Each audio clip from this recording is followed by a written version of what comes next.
Hello viewers, reporting for newszimbabwe.com, I am Makanaka Masenyama.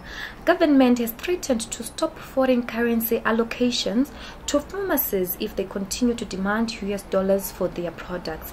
This was said by Finance Minister Mthuli Ncube and his Permanent Secretary George Matanga at a media briefing this Wednesday in Harare. Really the solution, I think, to be fair, is one of moral suasion or arm twisting.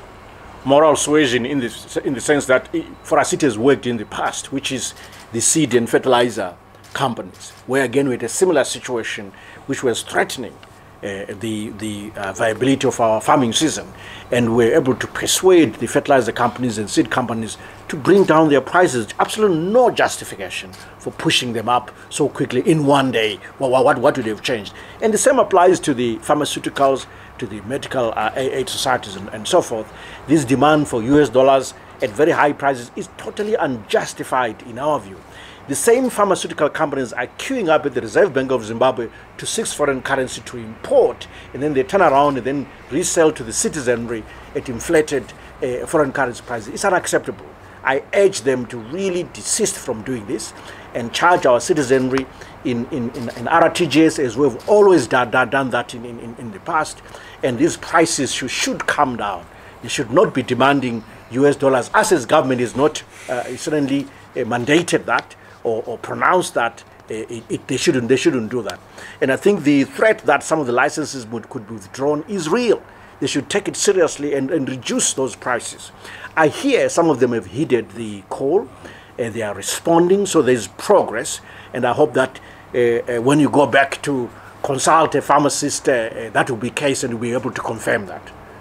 But this moral suasion and a bit of arm twisting is really the way to go, because we cannot start imposing price controls and things like that. That doesn't work. It can actually cause more problems for us in future as policymakers. So we don't want to go there. So we really want to again keep persuading, arm twisting, persuading until there is compliance.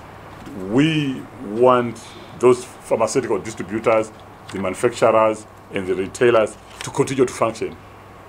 But it does not mean that there is no other solution that government can actually use.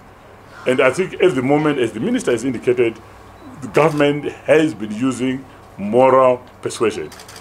But if it fails, it simply means that there is what we call a market failure. And if there is a market failure, then government will have to intervene. But the intervention will not by way of a price control. The intervention will be by the way of now making sure that probably, because this is something that was thought about, that we now allocate all the resources to NatFarm. And we bring all the medicines through NatFarm, and which will then be sold into the market with using RTGS. But unfortunately, that will have the impact of pushing the distributors out of business. That's right. And we don't want to do that. We don't want to do that. So we want them to play ball. But we can do that. We don't want to do that, but we can do that. So tomorrow, we can go to the central bank and we can have a conversation with the Minister of Health, which says, can you stop allocating foreign currency and allocate it to NatFarm? But we are not going to do that. That's why we've said we will consider and we will still try to use moral persuasion. But we will get to a point, if it's not working, then we then have to say, can we intervene as government? And I've indicated which way we will intervene. But it's not, at the moment, that's not the direction we want to take. Professor Ncube also talked about the ongoing fuel supplies problems.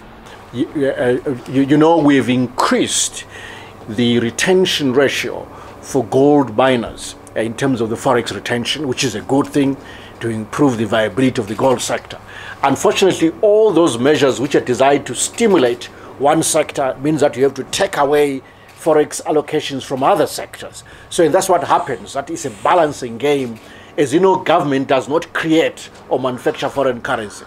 Our job is to optimally allocate. So during that process of optimal allocation of what is scarce in the first place, being foreign currency, we had a shortage of supply for allocation to the fuel sector, some logistical challenges, but those are being resolved. So you should see the fuel supply improved over the next few days, and the issue will be resolved. We've now arranged adequate financing in terms of lines of credit, in terms of LCs, and we believe that this will go a long way to ameliorate the problem.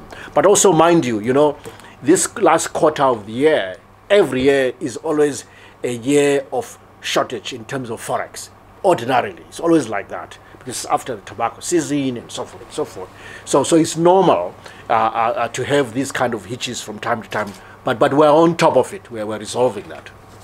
No need to panic. Reporting for newzimbabwe.com, I am Makanaka Masenyama. For these and more stories, do visit our website www.newzimbabwe.com and Newzim TV on our YouTube.